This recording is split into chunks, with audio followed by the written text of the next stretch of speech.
నమస్కారం. ఘంటారావానికి స్వాగతం. ముందుగా ప్రధాన అంశాలు. మదనపల్లి అగ్ని ప్రమాదంపై ఉన్నతాధికారులతో చంద్రబాబు సమీక్ష. సీసీ ఫుటేజ్ సహా సమస్త వివరాలు బయటకు తీయాలని ఆదేశం. ఉద్దేశపూర్వకంగానే భూముల దస్త్రాలు తగలబెట్టారనే ఆరోపణలు. వెంటనే ఘటనా స్థలానికి హెలికాప్టర్లో వెళ్లాలని డీజీపీకి సీఎం ఆదేశం. విభజనతో రాష్ట్రం అల్లకల్లోలంగా మారిందన్న గవర్నర్. సంక్షోభాన్ని అధిగమించేందుకు చంద్రబాబు ప్రయత్నించారని కితాబు.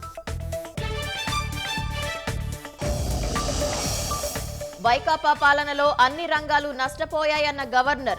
రాష్ట్రం అప్పుల ఊబిలో కూరుకుపోయిందని ఆవేదన.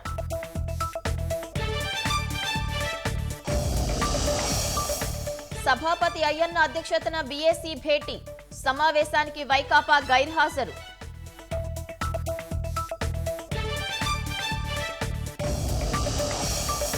నీట్ పరీక్ష లీకేజ్ ఘటనపై చర్చకు విపక్షాల పట్టు. సభ్యుల నినాదాల మధ్య కొనసాగుతున్న లోక్సభ.